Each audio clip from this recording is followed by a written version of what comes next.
That's right, family. People all over the U.S. is shipping in, putting in whatever amount of money into a pot, so that way they could revitalize and bring Spirit Airlines back to life, or back to a business perspective, right? Now, for you guys that don't understand what they're actually doing, it's called a crowd fund. Now, a crowd fund is generally used for the public to accumulate money for a specific cause, right? And I've seen these crowd funds over a long period of time. As I delved into business, into the stock markets, the financial markets, I've seen a lot of different things. And the crowd fund is the one that stands out to me the most because I've seen it done, but I've never really seen them done in the perspective of being authentic, being truthful, and not in a perspective where the person putting it together is very, very facetious. They usually don't have the best interests in mind when it comes to the people and who are donating this money to whatever the cause may be. So just like any other crowdfund, man, I understand that people want to revitalize a company that helped so many people travel the globe, with a less amount of money. And I know it's tough that the company is no longer available and people no longer have that option anymore. But the thing about the crowdfund is that the crowdfunds are not necessarily regulated. You can do a crowdfund without any real regulation of anything. Are they supposed to have regulations? Yeah, it really depends. But people do these things. Business owners, investors, they all kind of work through the same lane. That's why when you see all these different billionaires and multi-millionaires, decamillionaires, they all use this same type of aspect in order to start up their business. They use a level of crowdfunding, right?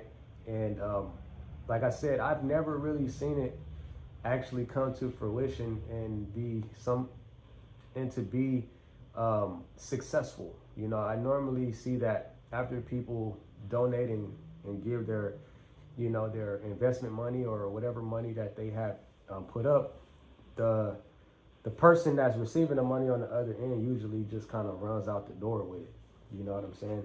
And this guy that's creating it right now, I can't really catch his name. He's a Caucasian male. Like I said, I don't really know the guy, so I couldn't really tell you his agenda and what he got in store.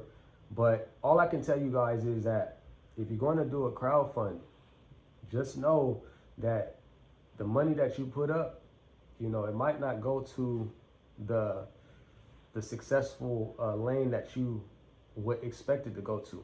You know what I'm saying? Because once you let go of that money, it's no longer yours. You know what I'm saying? That's what it is. A lot of people get taken advantage of. They're promised a lot of different things, and then when they give over this money, they the people usually hightail about the door. So I stand really far away from that idea. I think that there's other avenues. I believe that there will be other airline companies that come out at some point to try to replace the model that Spirit Airlines once held when it comes to being affordable, right?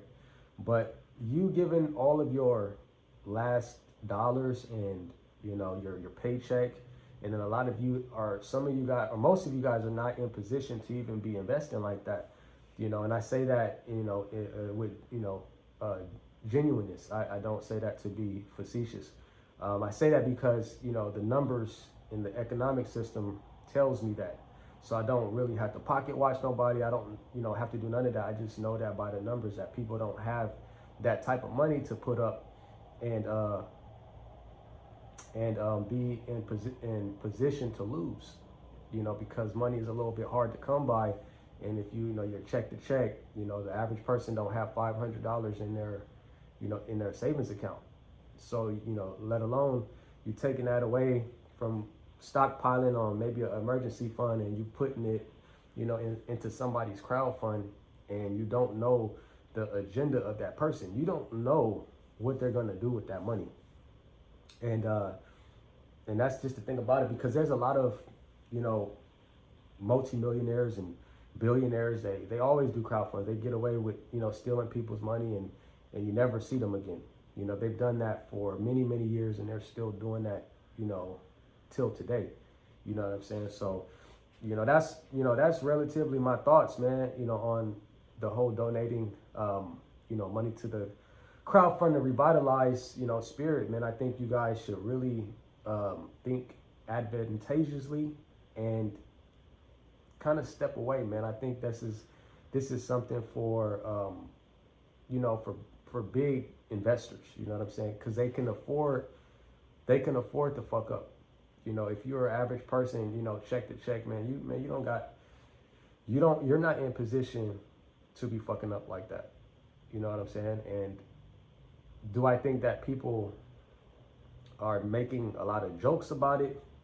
Should, really just stop? Yeah, I think that, because, some people really want this shit to get popping. You know what I'm saying? They want to, get their affordable ways of traveling the world back. Because now you think about it, nobody's gonna be able to travel, because ain't nobody gonna be paying no, $1,500 for no, round trip. $1,500 for a round trip? Are you serious? Nah, nobody's gonna be doing that shit. You know what I'm saying? So, so people really want that to come back to life. So I can see why, they're serious about doing it. But like I said, when it comes to how hard it is to come by money nowadays, with the job market being the way it is, and how hard it is to keep a job, you know what I'm saying? It's just not really a wise idea to take part in, in a thing like this. But that's just my thoughts on it, guys, man. It's a lot of people that are also that have a lot of, reaction towards it, and they have opinions, and most of the opinions are serious, so I can rock with that. But there's a lot of people that are just being real facetious and, joking on every matter to, try to build views and stuff like that. But like I said, it's a serious matter, and I think that people should take it and utilize their, their creating potential to not hurt people, but to try to, build them up, maybe give some ideas, so that way they can be able to further their lives and not go down a deeper rabbit hole, because a lot of people right now are in a depressed state of mind, man. When I'm telling you, when a lot of you, some of you guys are, may even be of a younger generation, and you still live with your parents, but if a lot of those people were millennials, and they had, real shit to pay for. And when you strip away, people's way of taking care of themselves, they go into a whole different aspect in their mental capabilities. So, we don't know where they're at with that. People can mask things really well. You probably know somebody, they can mask things really well, but they be really hurting inside. You know what I'm saying? So that's why I'm saying these jokes and shit, it's really not necessary. Like I said, I can't stop people from doing them, or making, specific comments. But just know that, some people is really out there, struggling with it and hurting, because they can't, make, the money that they was making. You know what I'm saying? And I sound like this, man, because I'm a little bit under the weather right now, but I still wanted to go ahead and make this video. But yeah, that's my thoughts on it, man. I think you guys should take that with a grain of salt and really step back, understand crowd funds, go look at the history of crowd funds. How do they usually end up? Do they usually, it's a very low percentage and likelihood that these people actually do something with the money. You know what I'm saying? But that's up for you. That's up, for your own debate. Hopefully you come to a good conclusion. And with that being said, my name is St. Nicholas Brand. As someone who builds public systems, I am very excited to see how many people are interested in pledging to buy Spirit Airlines. However, as someone who's actually looked into crowdfunding in this way for healthcare and food systems, I do want to just say it is a process that it also has to be registered. But essentially, this is crowdfunding, and unfortunately, because majority of you are non-accredited investors, you will not be able to, everybody's not going to be able to like invest, because there's a cap. The highest he could go right now is what, Regulation A. That's a $75 million cap and per year. And like to go higher, even if that's possible, you're gonna need some serious legal team, because you got like securities, you got the SEC down your back, and you have to register on like one of their platforms. There's only like 5, and so you have to also make sure like everything's laid out to the T so it can protect everybody in the investment, which means that there honestly needs to be more meetings, because some people are going in thinking, oh, we're a shareholder. Some people are thinking co-op. Some people are thinking, oh, we need to have a CEO. Some people are thinking, no, let's make this a nonprofit and we just give donations.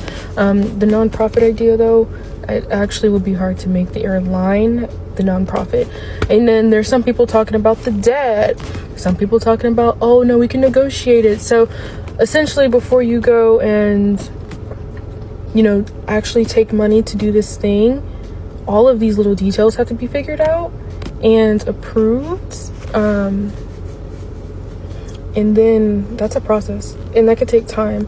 And so again, not to be like a Debbie Downer, but there's actually more systems in place to keep us from just helping one another. And I hope with this example, we all go learn a little bit more about the process, because the process could then show areas in which we need to go advocate for to change, so it does benefit us. And before you be like, they're never going to let it change because they don't want to see us, you know, while that's true, I do want to say that the crowdfunding, annual raises did raise within the last 10 years. So it just needs some pressure. But yeah.